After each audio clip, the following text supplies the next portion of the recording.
오늘 본문에서 예수님은 제자들을 가리켜서 너희는 세상의 소금이라고 말씀하시고 또 세상의 빛이라고 말씀하십니다. 이 말씀이 뜻하는 바는 과연 무엇일까요? 사실 우리는 이 말씀, 너희는 세상의 빛과 소금이다 라는 말씀을 들을 때에 좀 바로 선행과 연결시키는 그런 경향이 있습니다. 그래서 믿지 않는 사람들도 빛과 소금이다라고 그 세상의 빛과 소금이다라고 하면은 아주 착하게 사는 사람, 또 누군가를 열심히 도와주는 사람, 그런 사람들을 먼저 떠올리게 마련이죠. 하지만 우리가 마태복음에서 주목해야 할 것은 마태의 강조점이 선행이라는 그 열매보다 그 열매를 맺을 수 있는 나무에 있다라는 사실입니다. 마태복음 7장 17절에서 20절에 예수님은 이렇게 말씀하시죠. 이와 같이 좋은 나무마다 아름다운 열매를 맺고 못된 나무가 나쁜 열매를 맺나니 좋은 나무가 나쁜 열매를 맺을 수 없고 못된 나무가 아름다운 열매를 맺을 수 없느니라. 아름다운 열매를 맺지 아니하는 나무마다 찍혀 불에 던져지느니라. 이러므로 그들의 열매로 그들을 알리라고 말씀하십니다. 예수님은 좋은 나무가 아름다운 열매를 맺을 수밖에 없고 또 못된 나무는 나쁜 열매를 맺을 수밖에 없다라고 말씀하시죠. 그 반대의 일은 일어날 수가 없는 것입니다. 물론 우리는 그 나무가 좋은 나무인지 나쁜 나무, 못된 나무인지를 그 열매로 확인할 수밖에 없습니다.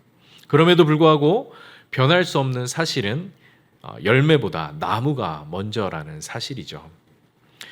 제자들을 향해 너희는 세상의 소금과 빛이라고 말씀하신 것도 예수님의 강조점이 선행에 있지 않고 그 존재의 본질에 있다라는 것을 알 수 있습니다.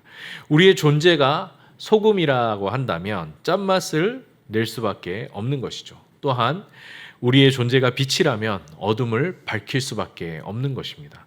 그 반대의 일이 일어날 수 없는 것이죠.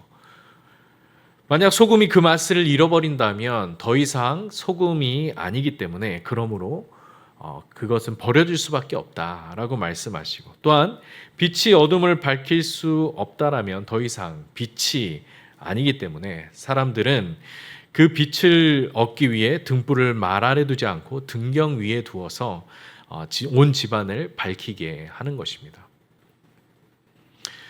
우리는 제자라는 존재로 부름을 받았습니다. 누구의 제자입니까? 바로 예수님의 제자인 것이죠. 소금이 음식 안에 들어가면 짠맛을 내고 등경 위의 빛이 온 방을 밝히는 것처럼 제자들도 세상 속에 들어가 하나님의 나라를 밝히 드러내는 것입니다. 그렇다면 제자들은 무엇으로 하나님의 나라를 드러내게 되는 것일까요? 16절에 보시면 예수님께서 제자들에게 너희 빛이 사람 앞에 비치게 하여 그들로 너희 착한 행실을 보고 하늘에 계신 아버지께 영광을 돌리게 하라고 말씀하시죠. 예수님의 제자들은 착한 행실을 통해 하나님의 나라를 드러낸다라는 말씀입니다. 그런데 그 착한 행실을 본 자들의 반응이 어떤 반응을 보이게 되나요? 하늘에 계신 아버지께 영광을 돌리게 된다라고 말씀하십니다. 제자들이 행한 착한 행실이 그들 자신에게서 나온 것이 아니라 하늘에 계신 아버지께로부터 나온 것임을 알게 될 것이기 때문입니다. 그렇다면 어떻게 이런 일이 가능하게 될까요? 어떻게 우리의 착한 행실을 보고 사람들이 하나님께 영광을 돌리는 일이 일어나게 될까요? 단순히 우리 각자가 평소에 착한 일을 많이 행한다면 사람들이 저절로 아버지께 영광을 돌리게 될까요? 사실 믿지 않는 사람들 중에서도 착하게 사는 사람들이 아주 많습니다. 교회 다니지 않으면서도 교회 다니는 사람들보다 훨씬 더 착하게 사는 사람을 얼마든지 주변에서 어렵지 않게 찾아볼 수 있는 것이죠. 하지만 사람들이 그런 사람들의 선행을 보고 하나님께 영광을 돌리지는 않습니다. 저 사람은 너무나 착하다. 법 없이도 살 사람이다. 라고 그 사람을 칭찬할 수는 있어도 그 사람의 선행을 보고 하나님께 영광을 돌리지는 않는다라는 것이죠.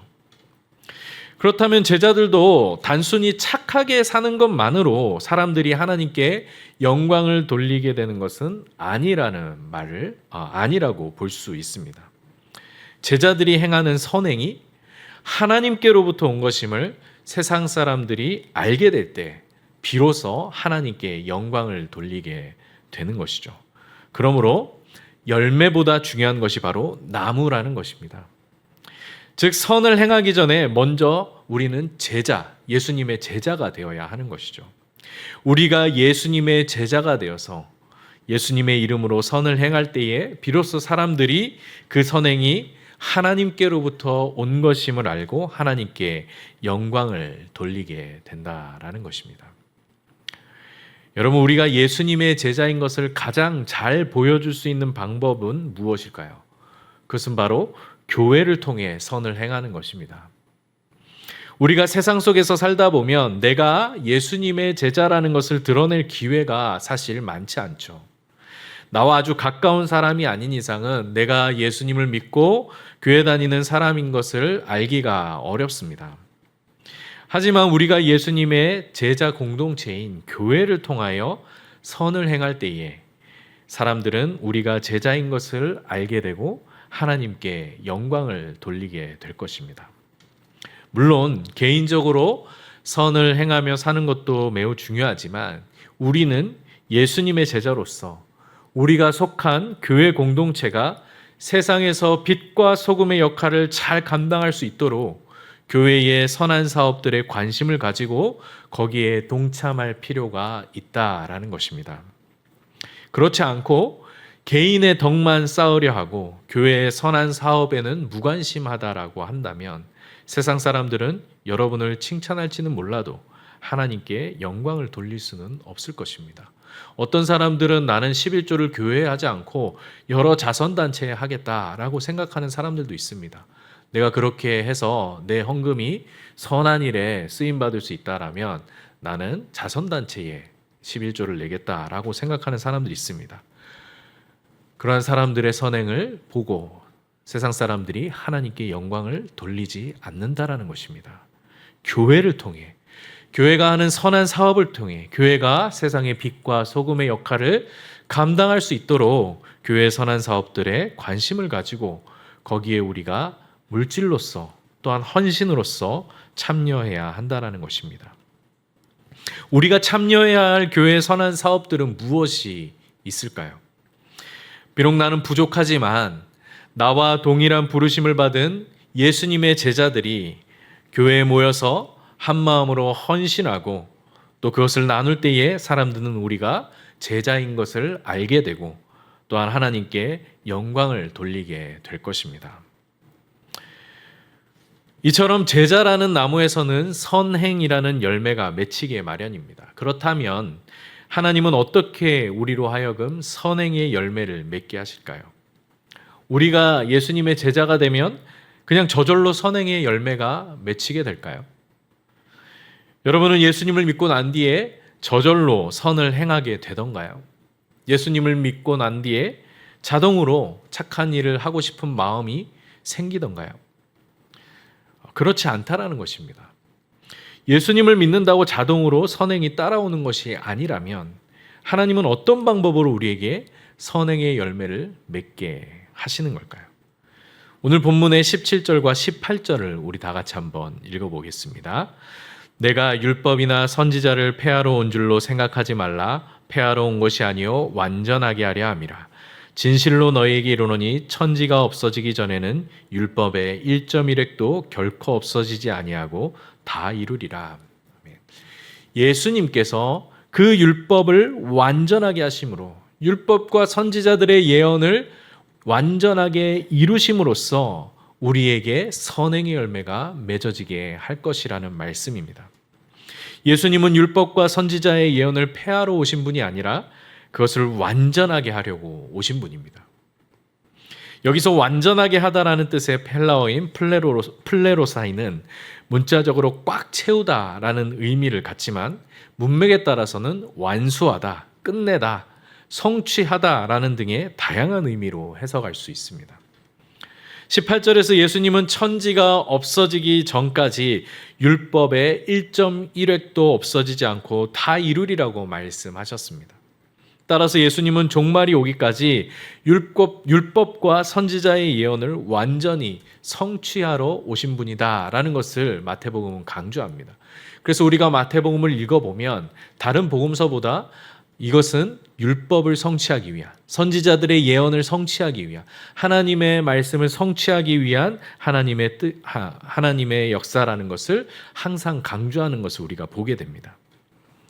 예수님의 이 말씀, 즉 예수님이 율법과 선지자를 폐하러 온 것이 아니라 완전하게 하려 오셨다. 율법의 1.1획도 종말이 오기까지 사라지지 않고 다 이루리라는 이 말씀은 마태복음 5장에서 7장까지 이어지는 산상설교에 속해 있는 말씀입니다. 예수님은 이 산상설교에서 율법을 새롭게 해석하여서 제자들에게 가르쳐 주십니다. 예수님은 당시 유대인들이 추구했던 율법의 문자적인 순종이 아니라 율법이 주어진 취지와 목적에 합당한 순종을 말씀하셨습니다. 당시 유대인들은 모세의 율법 외에도 수백 가지, 수천 가지의 여러 규정들을 만들어서 그것을 일일이 문자적으로 지키게 했었습니다.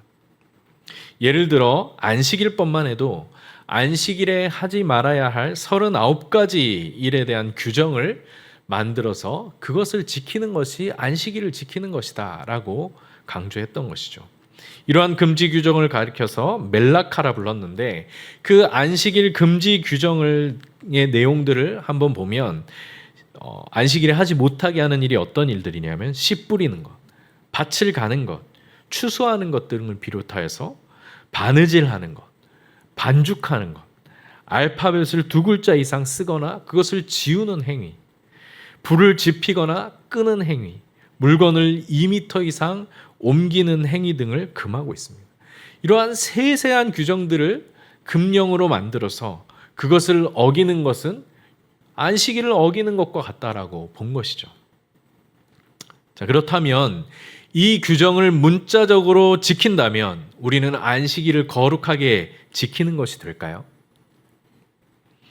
하나님은 과연 그러한 목적으로 안식일법을 규정하신 것일까요? 안식일을 지키기 위해 만든 그 수십 가지 규정이 도리어 안식이 없는 안식일을 만든 것은 아닐까요? 실제로 마가복음 2장 23절 이하에 가면 예수님의 제자들이 안식일에 이삭을 잘라 먹는 것에 대해서 불만을 토로하던 그 바리새인들을 향해서 예수님이 이렇게 말씀하십니다. 안식일이 사람을 위하여 있는 것이요 사람이 안식일을 위하여 있는 것이 아니라고 말씀하십니다.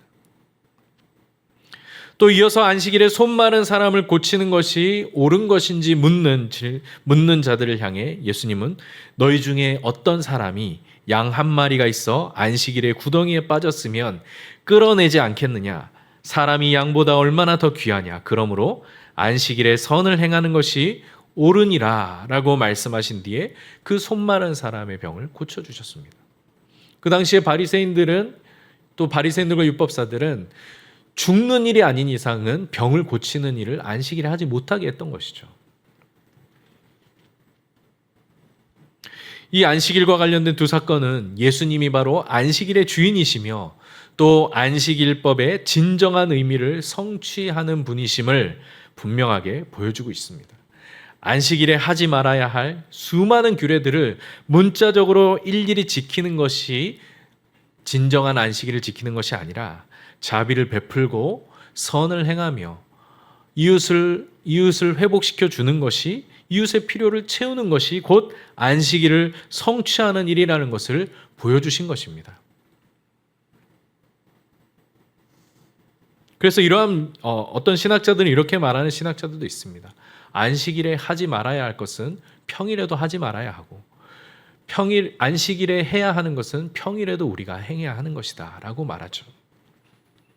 예수님은 마태복음 22장 36절에서도 한 율법사가 율법 중에서 어느 계명이 큰지 묻자 하나님 사랑과 이웃 사랑을 말씀하시면서 이 두 계명이 온 율법과 선지자의 강령이라고 말씀하십니다. 그리고 7장 12절에서는 무엇이든지 남에게 대접을 받고자 하는 대로 너희도 남을 대접하라고 하시면서 이것이 율법이요 선지자라고 말씀하셨습니다.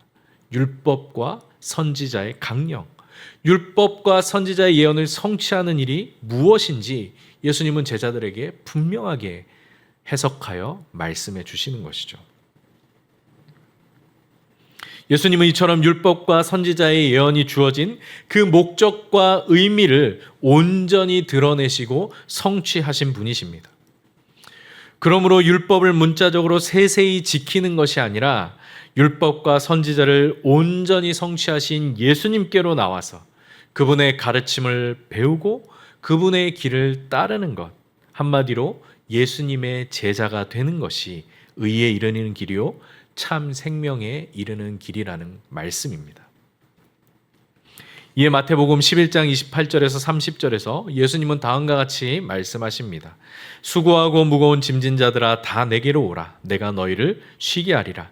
나는 마음이 온유하고 겸손하니 나의 멍에를 메고 내게 배우라. 그리하면 너희 마음이 쉼을 얻으리니 이는 내 멍에는 쉽고 내 짐은 가벼움이라 하시니라. 이렇게 말씀하십니다. 앞에서도 말했듯이 당시 유대인들은 모세의 율법 외에도 수많은 규정들을 만들어서 그 부수적인 규정들을 문자적으로 지키게 했습니다. 그것을 지키는 것이 율법을 지키는 것이요 하나님을 섬기는 것이라고 생각했던 것이죠. 그러나 예수님께서는 그것이 도리어 사람에게 수고하고 무거운 짐을 지우는 일이라고 말씀하고 계시는 것입니다. 그리고 예수님은 수고하고 무거운 짐 진 자들을 향하여서 나에게로 와서 나의 멍에를 나에게 배우라고 하시면서 그리하면 너희 마음에 쉼을 얻을 것이다 라고 말씀하고 계십니다. 예수님의 멍에는 바로 율법에 대한 예수님의 새로운 해석과 가르침을 말합니다. 그것은 앞에서도 말했듯이 율법을 문자적으로 지키는 것이 아니라 예수님이 성취하신 율법의 진정한 의미와 목적을 따라 행하는 것을 말합니다. 하나님 사랑과 이웃 사랑, 누가 너에게 대접받기를 원하는 대로 너희도 남을 대접하라는 그러한 말씀을 말하는 것이죠. 예수님은 이어서 내 멍에는 쉽고 내 짐은 가벼움이라고 말씀하셨습니다. 여러분, 과연 예수님의 멍에가 쉽고 예수님의 짐은 가벼운 것일까요? 5장 21절 22절에서 예수님은 이렇게 말씀하십니다. 옛사람에게 말한 바 살인하지 말라. 누구든지 살인하면 심판을 받게 되리라 하였다는 것을 너희가 들었으나 나는 너희에게 이르노니 형제에게 노하는 자마다 심판을 받게 되고 형제에 대하여 나가라 하는 자는 공회에 잡혀가게 되고 미련한 놈이라 하는 자는 지옥불에 들어가게 되리라. 이렇게 말씀하십니다. 또한 5장 27절 28절에는 이렇게 말씀하시죠. 간음하지 말라 하였다는 것을 너희가 들었으나 나는 너희에게 이르노니 음욕을 품고 여자를 보는 자마다 마음의 힘이 간음하였느니라. 여러분, 율법의 기준이 더 높아 보입니까? 예수님의 기준이 더 높아 보이십니까? 예수님의 기준이 훨씬 높아 보이죠. 이제 이런 말씀을 들으면 예수님의 멍에가 율법보다 훨씬 더 무겁고 엄격하다 여길 수 있습니다. 오늘 우리가 읽은 20절에서도 예수님은 너희의 의가 누구보다 더 낫지 못하면이라고 말씀하십니까? 서기관과 바리새인들, 그렇게 열심히 율법을 지켜 행하는 서기관과 바리새인의 의보다 더 낫지 못하면 결코 천국에 들어가지 못할 것이다 라고 말씀하십니다. 이 말씀도 왠지 예수님께서 우리에게 더 무거운 짐을 지우시는 말씀처럼 들립니다. 우리가 복음서를 쭉 읽어가면 아시겠지만 예수님을 따라가는 길은 자신을 버리고 자기 스스로를 십자가에 못 박는 길이라고까지 말씀하시죠. 자기의 목숨을 버려야만 따라갈 수 있는 길이라고 말씀하십니다. 너무 무거운 짐처럼 느껴지지 않으십니까? 그렇다면 도대체 예수님은 왜 우리에게 내 멍에는 쉽고 내 짐은 가볍다라고 말씀하신 걸까요? 그 이유는 바로 나는 마음이 온유하고 겸손하니 라는 그 예수님의 말씀에서 찾아볼 수 있습니다. 예수님께로 나아가는 자는 차갑고 엄격한 율법이 아니라 온유하고 겸손하신 예수님의 인격을 먼저 만나게 되기 때문입니다. 우리를 있는 모습 그대로 받아주시고 우리의 죄를 용서하시는 그 예수님의 인격을 우리가 먼저 만나게 되는 것이죠. 우리는 이러한 예수님의 인격 안에서 그분과 교제하고 예수님을 닮아가게 되며 그분의 멍에, 즉 율법에 대한 예수님의 그 가르침들을 사랑하게 되고 따르게 되는 것입니다. 처음에 우리가 산상수훈을 읽어보면 너무나 어렵고 지키기 힘든 말씀이라고 여기게 되지만 우리가 예수님과 깊이 교제하고 예수님의 그 마음을 깊이 알아가게 되면 그 율법이 얼마나 귀하고 나에게 필요한 말씀인지를 깨달아가게 되고 예수님이 가르침을 사모하게 되고 그것을 지켜 행하게 되더라는 것입니다. 비록 우리가 실수하고 넘어지더라도 우리의 약함을 아시는 예수님께서 친히 우리의 중보자가 되어주시고 우리의 도움이 되어주실 것을 우리는 경험하게 되는 것입니다. 그래서 히브리서 4장 15절 16절에서 히브리서 기자는 이 은혜에 대하여 다음과 같이 고백합니다. 우리에게 있는 대제사장은 우리의 연약함을 동정하지 못하시리가 아니요 모든 일에 우리와 똑같이 시험을 받으신 이로되 죄는 없으시니라. 그러므로 우리는 긍휼하심을 받고 때를 따라 돕는 은혜를 얻기 위하여 은혜의 보좌 앞에 담대히 나아갈 것이니라. 우리가 문자적으로 율법을 열심히 지키려 한다면 거기는 차갑고 엄격한 율법의 기준밖에 없습니다. 그러나 우리가 예수님을 따르고자 한다면 예수님께로 나아가게 된다면 우리를 긍휼히 여기시고 우리에게 때를 따라 도우시는 예수님의 그 은혜를 만나게 된다라는 것입니다. 여러분 아까 말했던 히브리서 4장 15절에 동정하신다라는 말은 과거 개역 한글에서는 체휼하신다라고 번역해 놨습니다. 좀 말이 어렵고 잘 쓰지 않는 말이기 때문에 동정하신다라고 개역 개정에서는 바뀐 것으로 알고 있습니다. 그러나 저는 개인적으로 동정하신다라는 말보다 이 체휼하신다라는 말이 더 본문의 의미를 잘 담고 있다라고 생각합니다. 체휼하신다라는 그 말의 사전적 의미는 우리의 처지를 이해하고 가엾게 여기신다라는 뜻을 담고 있습니다. 동정하는 것보다 훨씬 더 적극적이고 더 가깝게 우리에게 다가오는 말씀이죠. 예를 들면 태어날 때부터 부자인 사람이 가난한 사람을 보고 불쌍히 여기는 것. 원래 천재라서 공부를 잘하는 친구가 공부 못하는 아이들을 보면서 불쌍하게 여기는 것. 그 정도를 말하는 것이 아니라 가난해 본 경험이 있는 부자가 가난한 사람을 보고 불쌍함을 느끼는 것. 자기도 성적을 엉망으로 받아본 경험이 있는 친구가 공부하지 잘 못하는 친구들을 보고 불쌍하게 여기는 차이라고 볼 수 있는 것이죠. 예수님은 저 하늘에서 우리를 내려다보시며 동정하고 있는 분이 아니라 이 땅에 내려오셔서 우리와 같이 되셨고 모든 일에 우리와 같이 시험을 받으신 분으로 우리를 긍휼히 여기시고 또 우리에게 때를 따라 돕는 은혜를 베푸시는 분이라는 말씀입니다. 그러므로 예수님의 온유하고 겸손하신 그 인격을 경험하고 예수님의 체휼하심과 은혜 베푸심을 누리는 자들에게는 예수님의 멍에가 쉽고 예수님의 짐은 가볍다라는 것입니다. 그렇지 않고 예수님을 믿지 않고 예수님을 따를 생각이 없는 사람들은 예수님의 그 말씀이 너무나 부담스럽고 율법보다도 더 엄격하게 느껴지게 된다는 것이죠. 우리가 예수님의 제자가 되어서 그분과 인격적인 교제를 놔두며 그분을 닮아가는 삶을 살아갈 때에 우리는 비로소 바리새인과 서기관의 의보다 더 나은 의를 갖게 되는 것입니다. 여기서도 우리는 열매보다 나무가 강조되고 있는 것을 보게 됩니다. 더 나은 의는 제자라는 나무로부터 나오는 열매라는 것입니다. 우리가 참 제자, 예수님의 진정한 제자가 되었을 때에 그 삶에서 맺어지는 열매야말로 더 나은 의가 된다라는 것입니다. 그러므로 우리는 더 나은 의를 얻기 위해 율법의 규정들을 세세히 지키는 것이 아니라 우리 주 예수님께로 나아가 그분의 사랑을 경험하고 그분과의 친밀한 교제를 통해서 더 나은 의의 열매를 맺게 된다라는 것입니다. 여러분, 우리는 예수님의 제자입니다.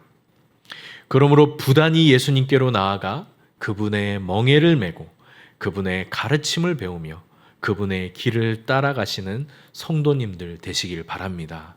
온유하고 겸손하신 예수님께서 우리의 길 가운데 함께 하실 것입니다. 예수님께서 우리의 연약함을 체휼하시며 때를 따라 돕는 은혜로 우리와 함께 하시는 분임을 기억하시는 성도님들 되시길 바라겠습니다.